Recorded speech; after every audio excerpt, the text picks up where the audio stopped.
Jangan lupa like, komen, dan subscribe channel YouTube TVRI Bengkulu dan nyalakan lonceng notifikasinya.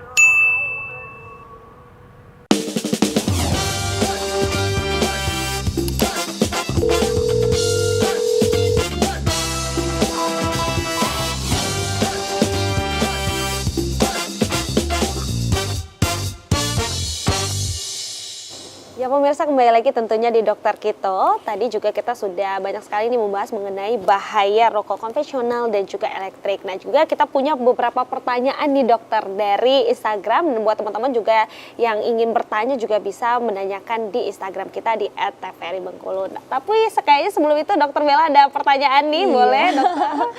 Jadi nih dok, kalau sekarang itu kan saya juga suka nemuin kasus kan saya di IGD gitu ya dok ya. Banyak anak-anak bayi yang dia baru umur 2 bulan, 3 bulan, itu dia datang dengan keluhan sesak hebat gitu, batuk-batuk anaknya, sedangkan dia masih bayi. Pas waktu ditanya sama orang tuanya, ternyata orang tuanya ini adalah bapaknya, terutama dia perokok gitu ya dok ya.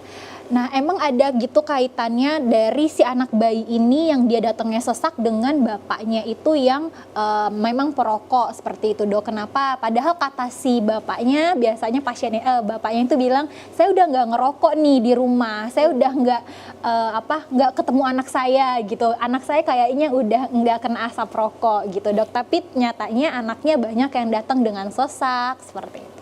Ya, jadi kalau dari hasil studi penelitian itu, salah satu saya baca, pada bayi-bayi usia di bawah 1 tahun, resiko mereka untuk terkena penyakit radang paru, saluran infeksi telinga, itu meningkat 2 kali lipat lebih banyak pada bayi-bayi yang terkena asap rokok dari orang tuanya.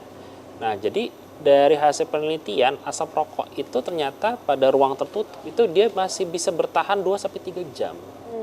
Nah, jadi misalnya bapaknya merokoknya misalnya di daerah kamar yang lain itu atau arah-arah keluar dari teras, tapi asap rokoknya itu masih bertahan bisa sampai 2-3 jam. Nah, itu yang sangat riskan atau sangat berbahaya pada balita ya, karena memang seperti yang dokter pengalaman pribadi kan, jadi bayi-bayi yang datang dengan masalah pernafasan di IGD itu setelah kita tanya-tanya, ternyata benar orang tuanya adalah perokok. Jadi bayinya tersebut adalah perokok pasif. Nah, itu yang bahayanya.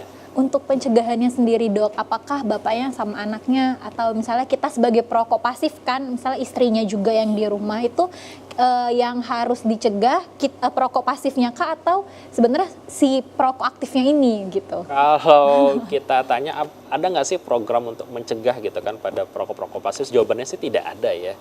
Jawabannya yang paling benar adalah satu, ya jangan merokok. Berarti perokok aktifnya ya dok ya? Pokoknya yang harus kita tata laksana bukan perokok pasifnya. Jadi perokok pasifnya itu yang harus kita, ya gimana caranya biar nggak merokok. Apalagi kalau resiko pada ibu hamil dan balita. Baik, nah dokter ini ada pertanyaan dari Instagram dari AJJ_34. Dok, saya termasuk perokok pasif dok, karena setiap hari di tempat kerja teman-teman saya perokok dok. Mungkin sekarang belum ada dampak yang saya rasakan. Yang ingin saya tanyakan, berapa tahun lagi saya akan merasakan dampak tersebut dokter? Oke, terima kasih pertanyaannya ya. Yang pertama saya tidak tahu ya bagaimana kondisi fisik pasien tersebut ya, umur berapa, saya nggak tahu apakah ada penyakit-penyakit lain, komorbid ya. Intinya adalah perokok pasif itu dari berbagai hasil studi klinis itu memang menunjukkan resiko lebih besar terkena berbagai macam penyakit. Kurang lebih sama dengan efek perokok aktif. Jadi kalau ditanya berapa tahunnya itu ya kita agak susah ya untuk menjawabnya. Tapi untuk efek pencegahannya harus dilakukan secepat mungkin gitu. Apakah mungkin misalnya penanya tersebut memakai alat pelindung diri dari masker gitu kan, menjaga kebersihan, atau ya intinya dikurangilah paparan rokok itu semaksimal mungkin gitu. Jadi kalau ditanya berapa tahun lagi sih saya nggak bisa menjawab ya. Cuma kalau dari hasil studi, efek kesehatan perokok pasif dengan perokok aktif itu ya kurang lebih ya sama, mendekati gitu. Ya. Dia harus lebih waspada. Lebih waspada atau mungkin bisa pindah tempat kerja gitu ya. Baik, selanjutnya ada nama nih. Dok, apakah kita sebagai perokok pasif dan aktif wajib memeriksakan kesehatan paru kita ke rumah sakit dan dokter spesialis, Dok? Benar, jadi kalau di pedoman itu pada pasien-pasien di usia lanjut di atas 40 tahun itu memang ada baiknya untuk melakukan medical check up ya rutin ya, pas tahun sekali atau 5 tahun sekali tergantung kondisi dasarnya. Di sana akan kita evaluasi ronsen parunya bagaimana, terus ada pemeriksaan namanya spirometri atau kapasitas fungsi paru. Nah itu karena kecenderungannya di atas 40 tahun usia lanjut itu kan akan terjadi penurunan fungsi organ ya. Nah itu yang harus kita evaluasi.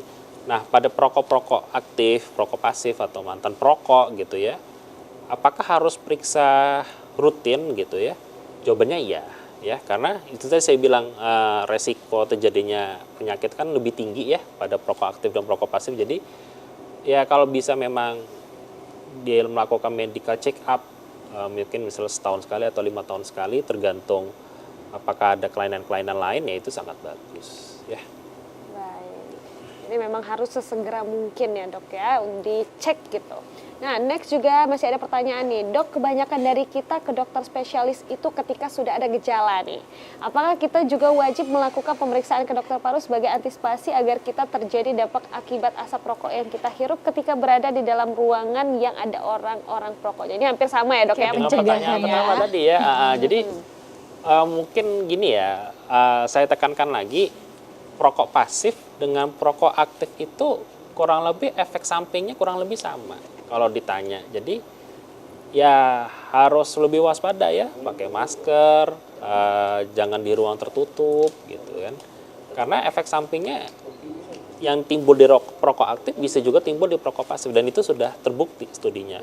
Apalagi seperti Dr. Bella bilang tadi ya, balita ya. Nah itu kan orang tuanya perokok aktif, berarti bayinya yang perokok pasif. Nah itu harus sesegera mungkin kita ambil tindakan gitu, harus lebih waspada. Benar sekali. Tadi usianya 2 bulan ya, Dok ya? 2 bulan, 1 sudah bulan udah menjadi banyak. perokok pasif. Pasif, Wah, iya. ini memang jadi apa ya, harus waspada. Tadi seperti kata Dokter Yovansa, kita harus waspada. Mungkin terakhir nih, Dokter, mungkin himbauan kepada seluruh masyarakat Indonesia nih untuk tidak menjadi perokok aktif dan juga perokok pasif. Ya, pesan saya kepada masyarakat umum ya, sekali lagi saya tekankan bahwa mungkin adik sanak kita gitu ya, abang adik semuanya merokok sudah lama, terus kalau dikasih tahu merokok, oh udah lama merokok, sehat-sehat aja gitu. Nah, saya pesankan sekali lagi bahwa efek samping merokok itu nyata ya. Efek samping itu nyata, sangat berbahaya ya.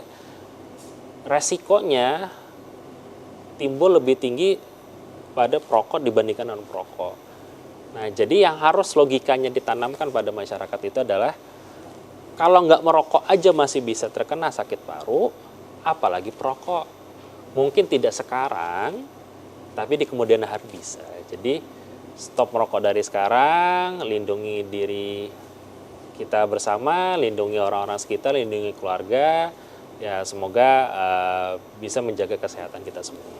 Baik, yang penting stop merokok ya, Dokter ya. Baik, terima kasih Dokter Yovansyah udah hadir, tentunya sudah banyak banget nih memberikan edukasi kepada saya dan juga pemirsa di rumah, dan terima kasih juga Dokter Bella sudah banyak juga membantu gitu ya untuk menjawab mengenai bahaya rokok konvensional dan elektrik.